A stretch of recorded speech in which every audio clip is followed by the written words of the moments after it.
Shalom jemaat Tuhan yang dikasihi oleh Tuhan Yesus Kristus. Puji Tuhan kalau kita pada saat ini masih bisa mendengarkan firman Tuhan bersama-sama. Tetapi sebelum kita mendengarkan firman Tuhan, marilah kita berdoa. Bapa dalam surga, Allah yang Maha Kasih, sungguh kami sangat mengucap syukur kepadamu Tuhan atas kesempatan yang Kau sudah berikan, atas kesempatan yang Kau sudah izinkan terjadi pada sore petang malam hari ini untuk kami bersama-sama mempelajari firman-Mu di dalam persekutuan doa ini Bapa. Kiranya Engkau memberkati hamba-Mu yang akan menyampaikan firman-Mu, kiranya Engkau pakai dengan begitu rupa, dan juga Engkau berkati setiap pendengar yang mendengarkan firman ini, berikan kepada mereka hati seorang murid untuk mereka dapat mendengarkan firman Tuhan dengan baik. Terpujilah nama-Mu Tuhan Yesus. Inilah yang menjadi doa kami, dalam nama-Mu kami bisa berdoa dan mengucap syukur. Haleluya. Amin. Baik saudara-saudara yang dikasihi oleh Tuhan Yesus, saya akan membawakan sebuah sharing yang sangat memberkati saya. Setiap tahun, setiap semester, seperti biasa, Sekolah Tinggi Alkitab Tiranus selalu memiliki sebuah tema khusus di setiap semesternya. Jadi tema ini dipilih oleh Kesenatan Tiranus dalam hal kita menentukan satu tema di dalam satu semester itu diambil dari ayat mana. Dan tema ini menjadi sebuah sentral atau menjadi sebuah inti pemberitaan firman Tuhan yang disampaikan di setiap peribadahan Tiranus pada satu semester tersebut. Pada semester ini tema kita diambil dari Mazmur 46 ayat yang kedua. Mari saudara kita akan membukanya bersama-sama. Mazmur 46 ayat yang kedua. Saya akan bacakan bagi kita sekalian. Allah itu bagi kita tempat perlindungan dan kekuatan, sebagai penolong dalam kesesakan sangat terbukti. Nah, saudara, sungguh sebuah ayat yang sangat memberkati. Di era ini kita seringkali menghadapi sebuah kesesakan. Entah itu kesesakan dalam era pandemik seperti ini, mungkin kesesakan karena COVID, mungkin kesesakan karena ekonomi, mungkin kesesakan sosial yang kita alami, dan berbagai macam kesesakan lainnya. Tapi di sini kita lihat bahwa Tuhan adalah tempat perlindungan dan kekuatan sebagai penolong dalam kesesakan sangat terbukti. Jadi tema Tiranus mengajarkan kepada kita, apapun persoalan yang kita sedang alami, apapun kesesakan yang kita alami, selalu andalkan Tuhan dan percayalah kepada Tuhan. Karena Ia adalah tempat perlindungan dan kekuatan dan penolong dalam kesesakan dan sudah terbukti. Jika demikian, apakah buktinya? Saya ingin saudara melihat seorang tokoh dalam Alkitab. Seorang tokoh yang senantiasa hidup dekat dengan Tuhan. Senantiasa mengandalkan Tuhan. Yang dahulu ia dilecehkan, ia dihina, ia hanyalah seorang anak yang kemerah-merahan. Kamu mah hanya si bungsu yang sanggup mengembalakan beberapa kambing domba saja. Dipandang hina oleh saudara-saudaranya, dipandang diketawakan. Tapi nantinya anak ini akan menjadi seorang pahlawan yang gagah perkasa yang hebat. Siapa lagi kalau bukan Daud, saudara? Daud adalah seorang raja kedua, raja Israel setelah Saul, yang diurapi oleh Samuel.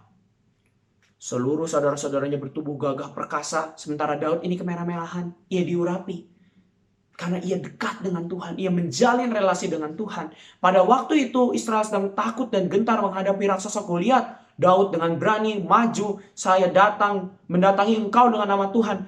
Goliat ditumbangkan, saudara. Dan saat itulah pamornya mulai naik dan ia menjadi seorang pahlawan. Tetapi sebagai seorang pahlawan dan nantinya kelak akan menjadi seorang raja, tentu tidak luput dari kesesakan. Kesesakan dikejar-kejar oleh musuh-musuh, oleh orang-orang yang ingin memusnahkan Daud, mencabut nyawa Daud. Wow. Bagaimana Daud dapat bertahan jika ia mengalami kesesakan yang demikian? Dikejar-kejar, mau dibunuh. Gimana dia dapat bertahan, saudara? Mari kita lihat Mazmur 35 ayat yang 1 sampai dengan ayat yang 10. Inilah rahasianya. Kenapa Daud dapat bertahan mengalami kesesakan-kesesakan yang berupa dikejar-kejar oleh musuh-musuhnya. Tapi Daud dapat bertahan. Saya akan bacakan bagi kita sekalian. Mazmur 35 ayat 1 sampai dengan ayat yang 10. Elai memberikan judul doa minta tolong terhadap musuh. Dari Daud. Berbantalah Tuhan melawan orang yang berbantah dengan aku. Berperanglah melawan orang yang berperang melawan aku. Peganglah perisai dan utar-utar, bangunlah menolong aku. Cabutlah tombak dan kapak menghadapi orang-orang yang mengejar aku. Katakanlah kepada jiwaku, akulah keselamatanmu. Biarlah mendapat malu dan kena noda orang-orang yang ingin mencabut nyawaku. Biarlah mundur dan tersipu-sipu orang-orang yang merancang kecelakaanku. Biarlah mereka seperti sekam yang dibawa angin, didorong oleh malaikat Tuhan. Biarlah jalan mereka gelap dan licin, dan malaikat Tuhan mengejar mereka. Karena tanpa alasan mereka memasang jaring terhadap aku, tanpa alasan mereka menggali lubang untuk nyawaku. Biarlah kebinasaan mendatangi dia dengan tidak disangka-sangka. Jerat yang dipasangnya biarlah menangkap diri dia sendiri. Biarlah ia jatuh dan musnah. Tetapi aku bersorak-sorak karena Tuhan. Aku girang karena keselamatan daripadanya. Segala tulangku berkata, ya Tuhan, siapakah yang seperti Engkau, yang melepaskan orang sengsara dari tangan orang yang lebih kuat daripadanya, orang sengsara dan miskin dari tangan orang yang merampasi dia. Saudara, kita bisa melihat di sini bahwa Daud mengandalkan Tuhan. Dia berdoa kepada Tuhan mengenai musuh-musuhnya. Saudara pasti ingat kesesakan-kesesakan yang dialami oleh Daud berkaitan dengan musuh-musuhnya dan orang-orang yang ingin mencabut nyawanya. Yang pertama adalah kesesakan terhadap Saul, saudara. Saul adalah seorang raja pertama di Israel yang diurapi oleh Tuhan begitu luar biasa, tetapi dia melanggar dan dia ditolak oleh Tuhan, dan Tuhan mengangkat seorang raja yang lain, yaitu Daud. Pada saat itu Goliat yang menantang-nantang orang Israel, tidak ada yang berani maju, termasuk Saul tidak berani untuk menghadapi Goliat yang besar, gagah perkasa. Kemudian tampillah Daud yang kemerah-merahan, yang kecil, melawan Goliat, dan akhirnya dengan nama Tuhan yang dibawa oleh Daud, maka Goliat jatuh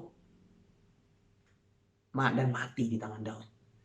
Kemudian dari saat itulah pamor yang mulai naik. Daud diagung-agungkan oleh orang-orang Israel.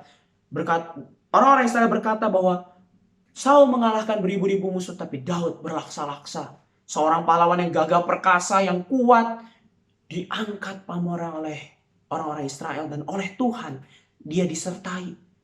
Timbullah kebencian dari hati Saul. Saat waktu itu Saul sedang dirasuk oleh roh jahat. Kemudian datanglah Daud memainkan kecapi sehingga Saul menjadi tenang kembali. Tetapi saat dia tenang, dia teringat bahwa dia mau menghabisi Daud. Saat itu dia mengambil tombaknya dan dia melemparkannya ke arah Daud. Tetapi Daud diluputkan oleh Tuhan, saudara. Akhirnya Daud menjadi seorang pelarian. Ia berlari dari Saul yang mengejar-ngejar dia. Ia berlari tidak sendirian, saudara, bersama dengan orang-orang kepercayaannya, termasuk Yoab ada di sana.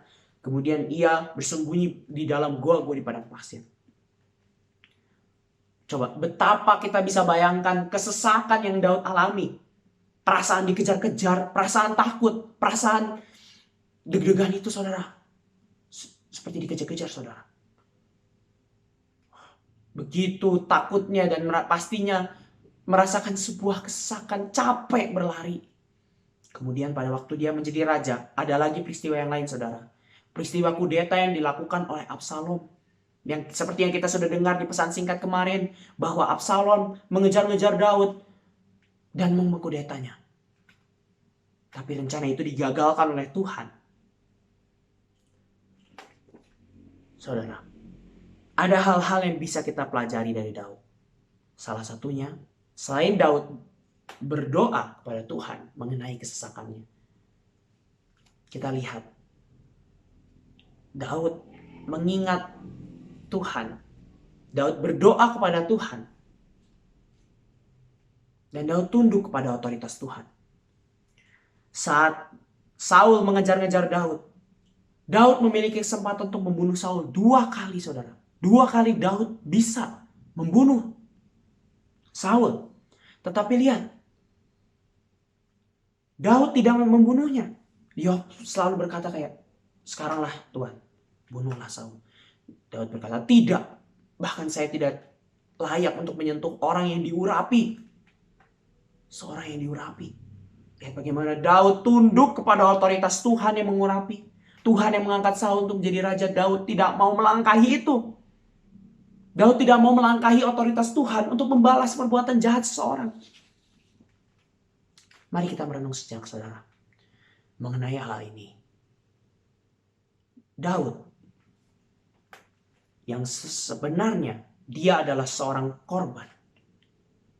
Korban dari Saul. Saul lah pelaku. Saul lah yang mengejar-ngejar Daud. Tapi Daud tidak mau membalaskan dendamnya. Daud tidak mau membalaskan dendamnya dengan membunuh Saul. Padahal ada 2 kali kesempatan dia bisa membunuh Saul, saudara. Terkadang kebanyakan orang saat mengalami situasi seperti ini, apakah bisa menjadi seperti Daud ini? Yang tunduk kepada otoritas Tuhan, yang menahan hasratnya untuk balas dendam.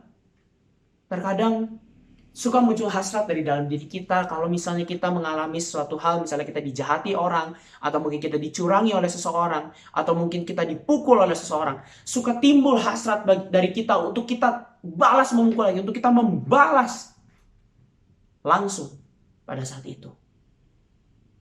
Dan kita tidak berpikir bahwa pembalasan itu adalah hak Tuhan. Dan kita berpikir, dengan pembalasan yang aku lakukan, kamu bisa mendapatkan hal yang seimbang seperti apa yang aku derita.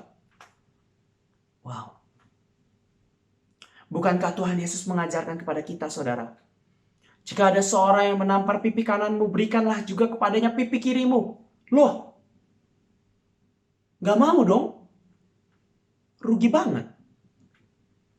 Saya ditampar pipi kanan saya, kok saya harus kasih pipi kiri?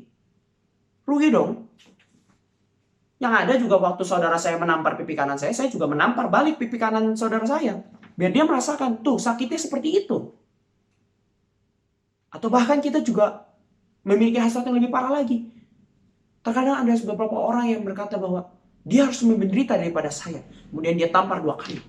Wah, kanan kiri. Saudaranya ditampar kanan kiri, saudara. Agar dia merasakan sakit yang 2 kali lebih sakit dari saya. Bukankah ini melampaui Tuhan, saudara? Kadang kita suka ingin melampaui Tuhan dengan berpikir bahwa pembalasan yang kita lakukan itu bisa setimpal.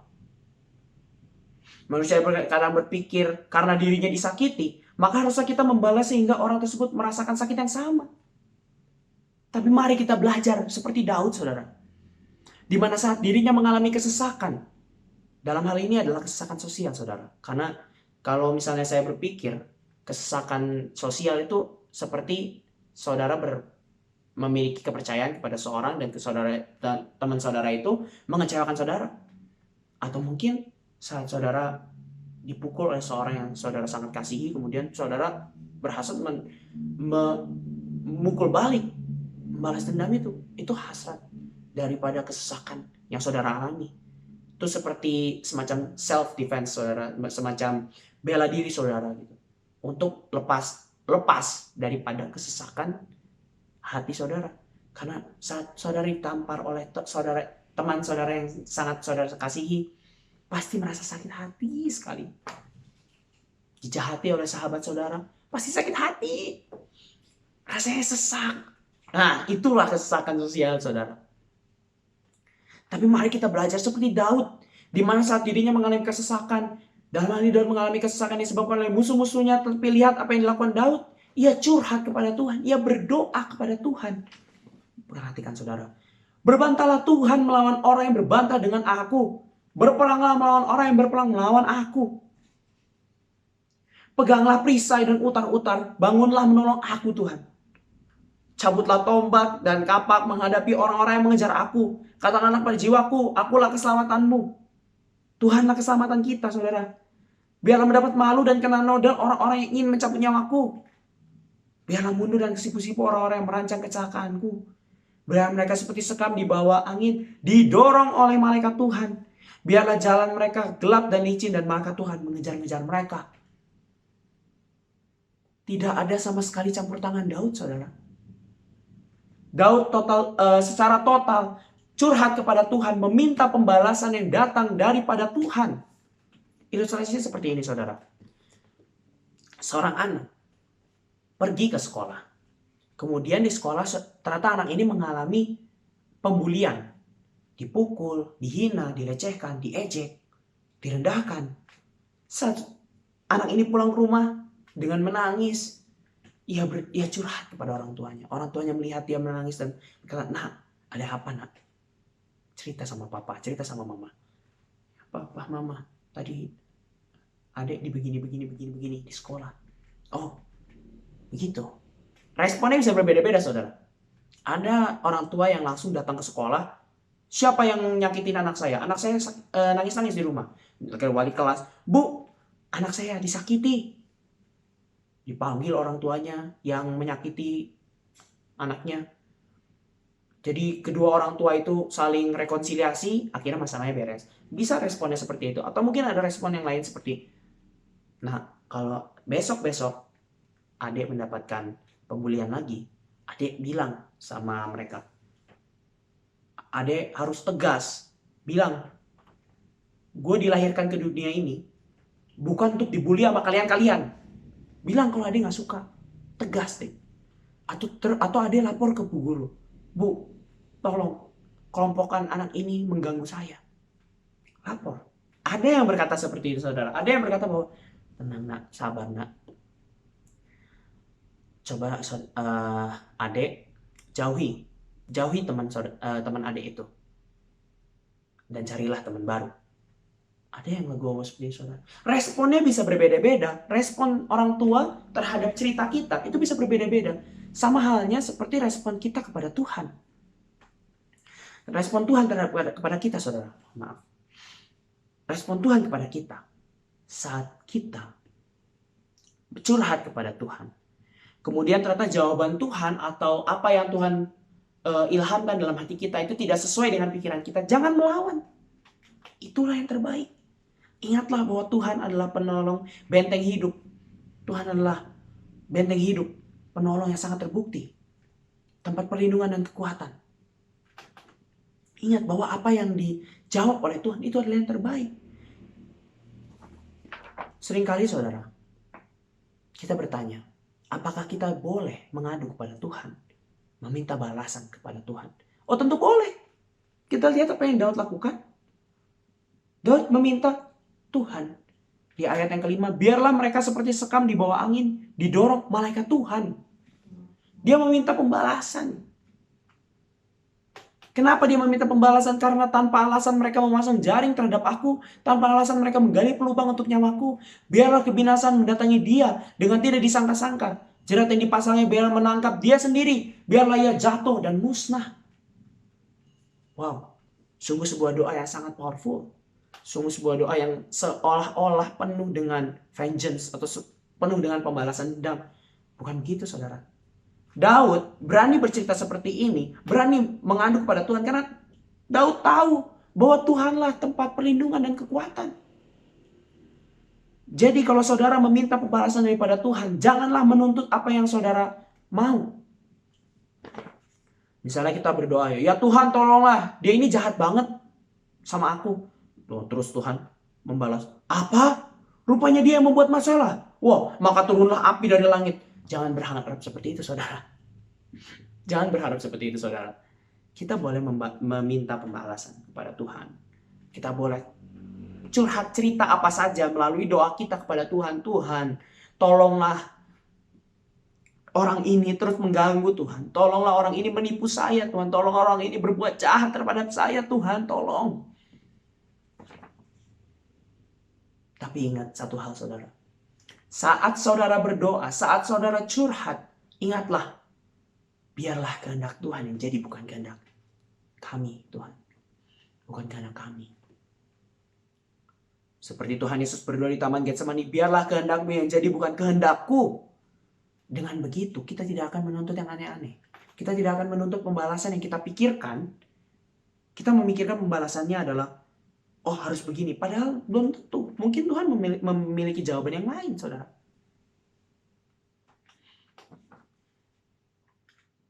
Seperti itulah, saudara, yang harus kita pelajari dari dalam diri Daud. Kita berhak meminta pembalasan kepada Tuhan. Kita berhak bercerita apapun kesesakan kita kepada Tuhan. Tetapi janganlah berpikir bahwa jawaban Tuhan itu akan selalu seperti apa yang kita pikirkan. Terkadang jawabannya lebih baik dari apa yang kita pikirkan, saudara. umat Kristiani sulit untuk menyerahkan sepenuhnya pada Tuhan. Terkadang kita sulit menyerahkan sepenuhnya ya saudara. Jika saudara memiliki egoisme itu, atau saudara egois, tidak bisa menyerahkan sepenuhnya kepada Tuhan, segera ingat Mazmur 46 ayat yang kedua tadi saudara. Bahwa Allah itu adalah tempat perlindungan dan kekuatan. Sebagai penolong dalam kesesakan sangat terbukti. Kali ini yang kita bahas adalah kesesakan sosial. Kesesakan yang melibatkan hubungan kita dengan orang lain. Melibatkan hubungan sesama manusia. Contohnya Daud dengan musuh-musuhnya. Daud tidak membalasnya dengan kekuatannya sendiri, tetapi meminta pembalasan kepada Tuhan. Dan menyerahkan sepenuhnya kepada Tuhan. Coba kita baca lagi tadi Mazmur 35 ayat yang ke-9 dan 10-nya saudara. Tetapi aku bersorak-sorak karena Tuhan. Aku girang karena keselamatan daripadanya. Segala tulangku berkata, ya Tuhan, siapakah yang seperti Engkau yang melepaskan orang sengsara dari tangan orang yang lebih kuat daripadanya. Orang sengsara dan miskin dari tangan orang yang merampasi dia. Di sini ada yang menarik saudara. Melepaskan orang sengsara dari tangan orang yang lebih kuat daripadanya. Padahal waktu itu, Daud adalah seorang pahlawan. Daud itu memenggal kepala Goliat. Saya orang raksasa saudara. Dia adalah orang kuat. Tapi lihat di sini dia berkata bahwa, ya Tuhan, siapakah yang seperti Engkau yang melepaskan orang yang sengsara dari tangan orang yang lebih kuat. Dia menganggap dirinya tidak ada apa-apanya saudara. Dia berkata bahwa Tuhanlah yang lebih kuat. Tuhanlah yang mampu untuk melepaskan saya. Kalau waktu itu saya tidak bersama dengan Tuhan, saya tidak mampu menghadapi Goliat. Saya tidak kuat. Itulah Daud saudara. Maka daripada itu saudara, kalau saudara mengalami kesesakan apapun, entah itu saudara habis dijahati oleh seseorang, saudara dibohongi oleh sahabat saudara, atau mungkin saudara habis dipukuli oleh orang-orang, selalu berkata bahwa Tuhan tolong, Tuhan tolong, Tuhan balaskan. Tapi bukanlah kehendak kami Tuhan, tapi kehendak-Mu. Karena Engkaulah penolong yang sangat terbukti yang melepaskan kami daripada kesesakan ini. Jadi selalu andalkanlah Tuhan. Dan berdoalah kepadanya. Jika saudara memiliki kesesakan-kesesakan yang saudara alami di hati saudara. Mari kita tundukkan kepala, kita berdoa.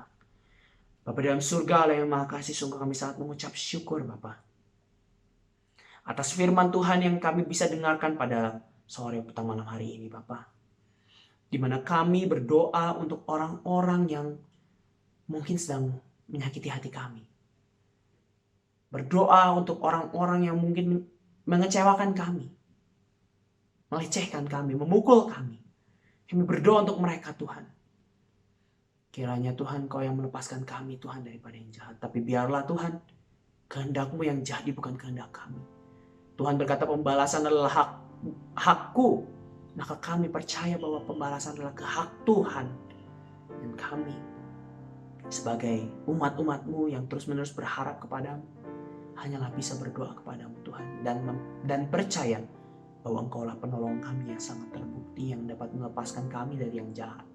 Yang dapat melepaskan kami dari segala macam kesesakan. Pada saat ini adalah kesesakan sosial. Kiranya Roh Kudus, Kau memateraikan firman ini dalam hati kami, sehingga kami dapat mengerti dan mempraktikannya dalam kehidupan kami sehari-hari. Terpujilah nama-Mu Tuhan Yesus Kristus. Inilah yang menjadi doa kami dalam nama Tuhan Yesus. Haleluya. Amin. Amin. Puji Tuhan. Tuhan Yesus memberkati.